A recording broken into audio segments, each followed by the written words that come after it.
ವಕ್ಫ್ bill ಲೋಕಸಭೆ ಮತ್ತು ರಾಜ್ಯಸಭೆಯಲ್ಲಿ ಮಂಡನೆಯಾಗಿ pass ಆದ ಮೇಲಂತೂ ವಿರೋಧ ಪಕ್ಷದವರಿಗೆ ಯಾವ ರೀತಿ ರಾಜಕಾರಣ ಮಾಡಬೇಕು ಅಂತಾನೆ ಗೊತ್ತಾಗ್ತಾ ಇಲ್ಲ. ಚಿಂತಾಕ್ರಾಂತರಾಗಿ ಹೋಗಿದ್ದಾರೆ. ಆ ಕಡೆ ಅಲ್ಪಸಂಖ್ಯಾತರು ರಾಹುಲ್ ಗಾಂಧಿ ತಮ್ಮ ಪರ ಲೋಕಸಭೆಯಲ್ಲಿ ಒಂದೂ ಮಾತಾಡ್ಲಿಲ್ಲ ಅಂತ ಮುನಿಸಿಕೊಂಡಿದ್ದಾರೆ. ಇಂಡಿ ಮೈತ್ರಿಕೂಟ ಮತ್ತು ಕಾಂಗ್ರೆಸ್ನ ಹವಾ ಈಗ ಟೈಟ್ ಆಗಿದೆ. ವಕ್ಫ್ ಬಿಲ್ ಕಾನೂನು ಆಗೋದಿಕ್ಕೆ ಒಂದೇ ಹೆಜ್ಜೆ ಬಾಕಿ. ರಾಷ್ಟ್ರಪತಿ ಅಂಕಿತ ಬಿದ್ರೆ ಮುಗೀತು. ಏನೆಲ್ಲ ಮೈ ಪರ್ಚಿಕೊಂಡ್ರು ಬಿಲ್ ಪಾಸ್ ಆಗೋದನ್ನ ತಡೆಯೋದಿಕ್ಕೆ.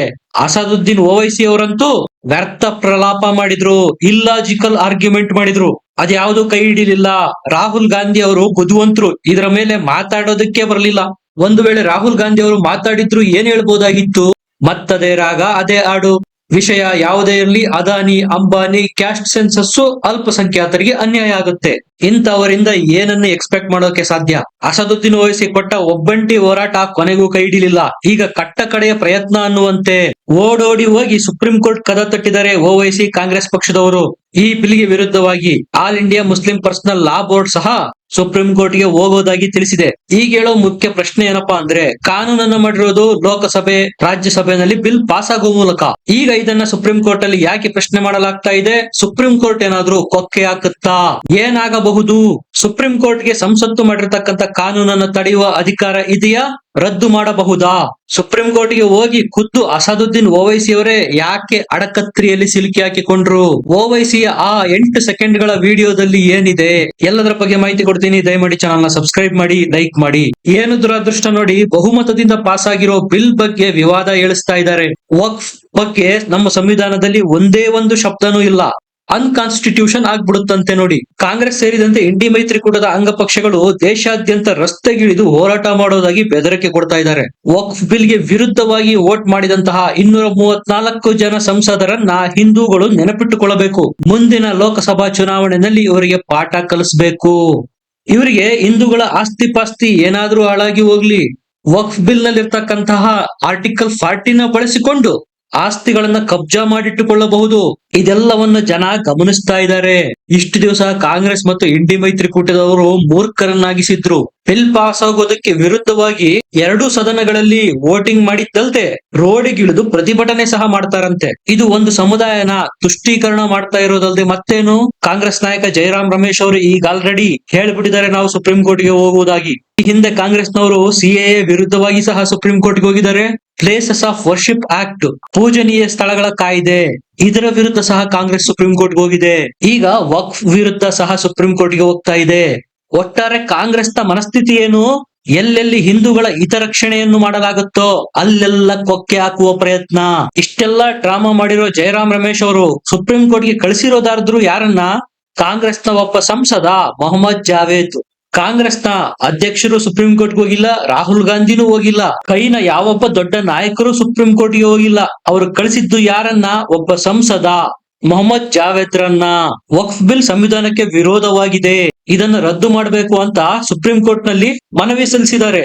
ಇಲ್ಲಿ ನಾವು ಅರ್ಥ ಮಾಡಿಕೊಳ್ಬೇಕಾದದ್ದೇನಪ್ಪಾ ಅಂದ್ರೆ, ಕಾಂಗ್ರೆಸ್ನವ್ರಿಗೂ ಗೊತ್ತಿದೆ ಸುಪ್ರೀಂ ಕೋರ್ಟ್ ಅಲ್ಲಿ ಇದರ ಬಗ್ಗೆ ಏನೂ ಮಾಡೋದಿಕ್ಕಾಗೋದಿಲ್ಲ ಅಂತ.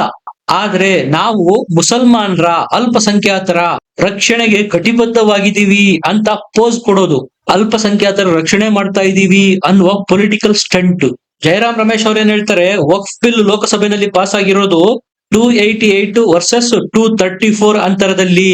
1 ವೋಟಿಂದ ಗೆದ್ರು ಗೆಲುವೆ, ದೊಡ್ಡ ಮಾರ್ಜಿನ್ ಇಂದ ಗೆದ್ರು ಗೆಲುವೆ. ಇವ್ರು ಹೇಳೋದು ಕೊಟ್ಟಿರೋದು ನಮಗೆ ನೈತಿಕ ಜಯ ಸಿಕ್ಬಿಟ್ಟಿದೆ. ಬಿಲ್ ಮಂಡನೆಯಾದಾಗ ಆಡಳಿತ ಮತ್ತು ಪ್ರತಿಪಕ್ಷದ ವೋಟ್ಗಳ ಅಂತರ ಕಡಿಮೆ ಇದೆ ಅಂತಾರೆ ನೋಡಿ ಈ ನಾಚಿಕೆಗೆಟ್ಟ ಜಯರಾಮ್ ರಮೇಶ್ ಅವರು.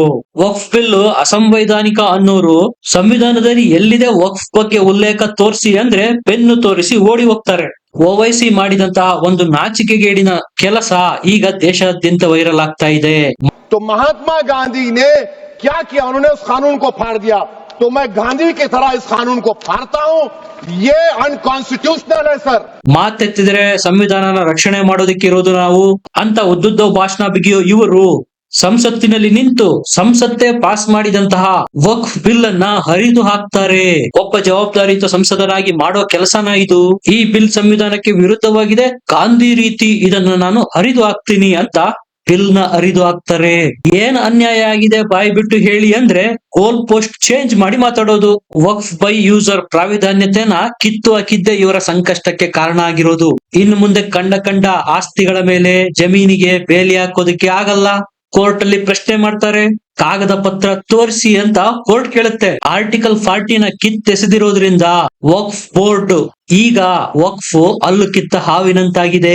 ಮುಸಲ್ಮಾನರಷ್ಟೇ ಅಲ್ಲದೆ ಅನ್ಯ ಧರ್ಮೀಯದವರಿಗೂ ಸಹ ವಕ್ಫ್ ಬೋರ್ಡ್ ನಲ್ಲಿ ಸ್ಥಾನ ಕಲ್ಪಿಸಲಾಗ್ತಾ ಇದೆ. ಇದು ಓವೈಸಿ ಅವರ ಅಸಲಿ ದುಃಖಕ್ಕೆ ಕಾರಣ ಆಗಿರೋದು. ನೋಡಿ, ಆಂಧ್ರ ಪ್ರದೇಶದಲ್ಲಿ ಏನಾಗಿತ್ತು, ಹಿಂದೂ ಪೂಜನೀಯ ಸ್ಥಳಗಳಲ್ಲಿ ಬಲವಂತವಾಗಿ ಅನ್ಯ ಧರ್ಮೀಯದವರನ್ನ ತುರುಕಿದ್ರು ಜಗನ್ಮೋಹನ್ ರೆಡ್ಡಿ. ವಕ್ಫ್ನವರು ಹಿಂದೂಗಳ ಆಸ್ತಿಯನ್ನ ಬೇಲಿ ಹಾಕಿ ಕಬ್ಜಾ ಮಾಡಿಕೊಳ್ಳಬಹುದಾದರೆ ಬೋರ್ಡ್ ನಲ್ಲಿ ಅನ್ಯ ಧರ್ಮದವರು ಯಾಕಿರಬಾರದು? ಟ್ರಿಬ್ಯುನಲ್ ನ ಮನ್ಮಾನಿ ದಬ್ದಬ ಇನ್ನು ಮುಂದೆ ನಡೆಯೋದಿಲ್ಲ. ಇನ್ನ ಸುಪ್ರೀಂ ಕೋರ್ಟ್ ಏನು ಓವೈಸಿ ಮತ್ತು ಕಾಂಗ್ರೆಸ್ನವರು ಕದ ತಟ್ಟಿದರೆ ವಕ್ಫ್ ಬಿಲ್ ವಿರುದ್ಧವಾಗಿ ಯಾವ ರೀತಿ ಪರಿಗಣನೆ ಮಾಡಬಹುದು ನಿಮ್ಗೆಲ್ಲ ಗೊತ್ತೇ ಇದೆ. ಲಾ ಮೇಕರ್ಸ್ ಅಂದ್ರೆ ಚುನಾಯಿತ ರಾಜಕಾರಣಿಗಳು ಸಂಸತ್ತಿನ 2 ಸದನಗಳಲ್ಲಿ ಕಾನೂನುಗಳನ್ನ ಮಾಡಿದ ಮೇಲೆ ಅಂಗೀಕಾರ ಪಡಿತಾರೆ.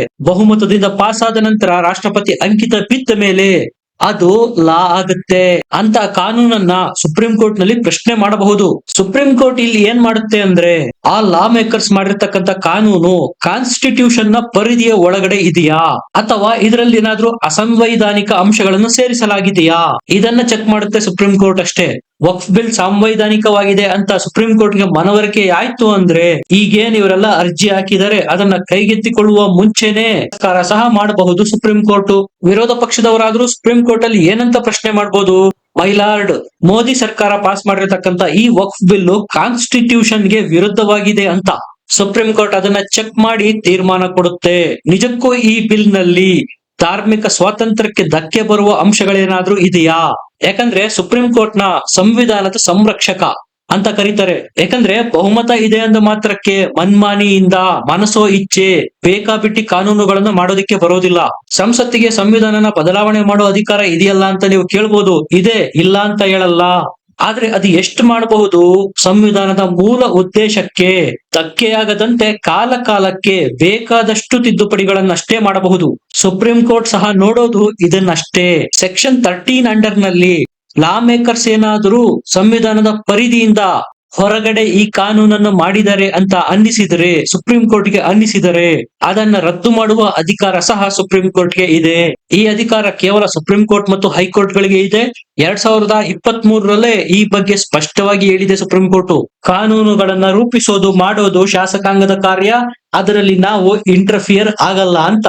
ಮೋದಿ ಸರ್ಕಾರ ಈ ಎಲ್ಲ ದೂರಾಲೋಚನೆಗಳನ್ನು ಮಾಡೇ ವಕ್ಫ್ ಬಿಲ್ ಮಾಡಿ ಪಾಸ್ ಮಾಡಿರೋದು. ಇವರು ಮಾಡಿರ್ತಕ್ಕಂಥ ಮನವಿನಲ್ಲಿ ಏನು ಉರುಳಿಲ್ಲ ಅಂತ ಸುಪ್ರೀಂ ಕೋರ್ಟ್ಗೆ ಅನ್ನಿಸಿದರೆ ಅದನ್ನ ಕೈಗೆತ್ತಿಕೊಳ್ಳುವ ಮುಂಚೆನೆ ತಿರಸ್ಕಾರ ಸಹ ಮಾಡಬಹುದು. ಅವರು ನೋಡೋದು 2 ಪಾಯಿಂಟ್, ಇದು ಧಾರ್ಮಿಕ ಸ್ವಾತಂತ್ರ್ಯಕ್ಕೆ ವಿರುದ್ಧವಾಗಿ ಏನಾದ್ರೂ ಇದೆಯಾ, ಮತ್ತೊಂದು ಸಂವಿಧಾನದ ಪರಿಧಿಯೊಳಗೆ ರಚಿಸಲ್ಪಟ್ಟಿದೆಯಾ. ಇವೆರಡನ್ನ ವಕ್ಫ್ ಬಿಲ್ ಪಾಲನೆ ಮಾಡಿತ್ತು ಅಂದ್ರೆ ಸುಪ್ರೀಂ ಕೋರ್ಟ್ ಯಾವುದೇ ಅಡೆತಡೆ ಒಡ್ಡೋದಿಲ್ಲ. ವಿರೋಧ ಪಕ್ಷಗಳಿಗೆ ದೊಡ್ಡ ಮಟ್ಟದ ಹಿನ್ನಡೆಯಾಗುವ ಎಲ್ಲ ಲಕ್ಷಣಗಳು ಇದಾವೆ. ಇದ್ರ ಬಗ್ಗೆ ನಿಮ್ಗೆ ಏನನ್ಸುತ್ತೆ? ಕಮೆಂಟ್ ಮಾಡಿ, ಲೈಕ್ ಮಾಡಿ, ಚಾನೆಲ್ ನ ಸಬ್ಸ್ಕ್ರೈಬ್ ಮಾಡಿ. ಮತ್ತೆ ಸಿಗೋಣ. ನಮಸ್ಕಾರ.